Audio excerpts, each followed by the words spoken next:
everyone, welcome back to my YouTube channel. Today we are going to look at capacitors and capacitance.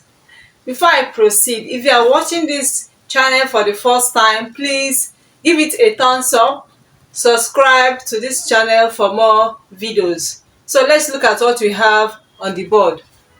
A capacitor is a device for storing electric charges.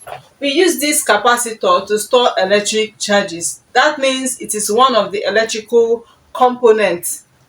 It consists essentially of two conductors, metal plates, carrying opposite charges. The metal plates are separated by a small distance with an insulator. The insulating material placed between the plates of a capacitor is called a dielectric substance.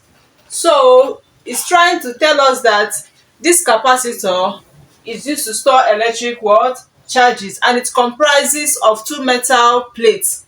This is the symbol of a capacitor. This is the metal plate. This is the first metal plate. This is the second metal plate.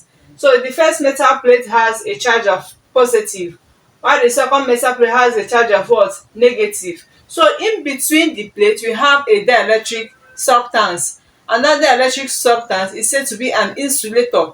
You know what is an insulator? It's a material that do not allow heat or current to pass through it. So it means that because of this insulator in between this metal plate, that is why the symbol of a capacitor is this way. Once you see this symbol, you know that this is what? A capacitor. The capacitance of a capacitor.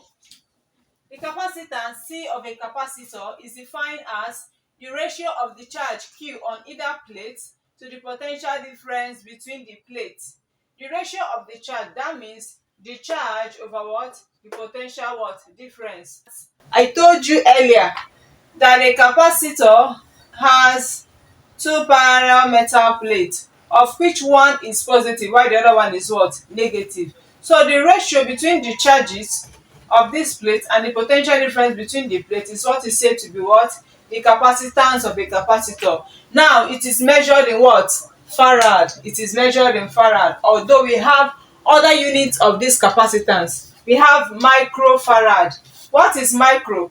Micro means 10 power minus 6 farad. Micro means 10 power minus 6 farad. So anytime you are giving something like 20 microfarad, it's the same thing as saying 20 times 10 raised power minus 6 farad, because this micro means 10 power minus 6 farad. We have other units like picofarad. The picofarad is small letter p farad. It's the same thing as 10 power minus 12 farad. So when you are giving pico, just change the value of p to be 10 power minus 12 farad. I hope you understand that. So let's look at an example of how we can apply the problem on capacitors and capacitance. Stay tuned. Let's look at this simple example on the board. A capacitor of charge 8 times 10 raised power minus 8 coulombs has a potential of 100 volts. What is the capacitance of the capacitor? Before we can solve this problem, let us state our parameters. Solution.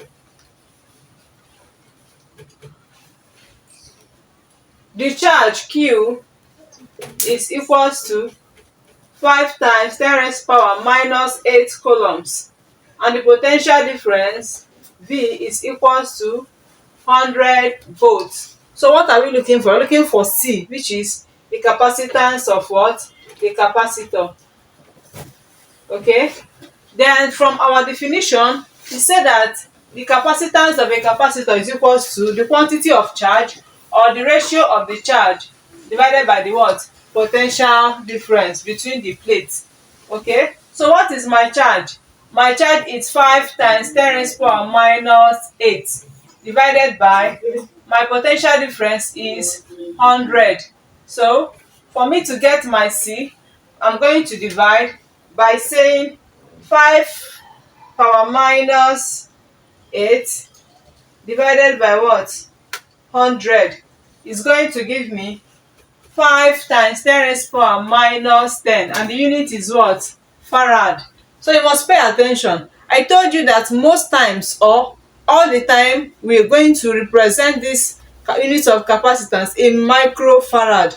You can't just leave it in farad like that. So, and knowing that microfarad is 10 power minus 6, so I'm going to get it from this. This is the same thing as saying C is equals to 5 times 10 raised power minus 4 times 10 power minus 6 farad. Knowing that this minus is already micro, so my answer will now be 5 times 10 raised power minus 4 microfarad. So this is how we can solve such problem. Stay tuned. Let's look at another example on capacitors. A ferrite plate capacitor of capacitance 600 microfarad has a potential difference of 2000 volts between the plates. Calculate the charge on either plate of the capacitor. So in this one, we are asked to calculate the charge. So let us state the parameters given. We have capacitance C to be 600 microfarad. Remember that this microfarad is the same thing as 10 raised power minus 6. So we have to change it. So we have this is 600 times 10 raised power minus 6 what? Farad. Okay? The potential difference given is 2000 volts. So potential difference is 2000 volts. And we have to calculate the charge. So the charge is what we are looking for. So what is the relationship between capacitance and charge? We have that the capacitance of a capacitor C is equals to quantity of charge divided by what? The potential difference. Since we are looking for the charge, we can say cross multiply. The charge is equals to CV. Now from what I have, my C is what? 600 times 10 raised power minus 6 times 2000. Okay? So let us multiply to see what we have. 600 exponent minus 6 times 2000. Okay? So my answer is going to be 1.2 coulombs, because the charge is measured in what? In coulombs. Alright, so this is how we can solve this problem. Once you know the relationship connecting the capacitance and the charge, or the potential difference, you can as well find any variable that you are expected to find. So with this, we can be able to solve problems on capacitor. I hope you love this video. I'm going to put up the assignment so that you can solve on this and drop your answer in the comment section. See you next time in my next class. Bye.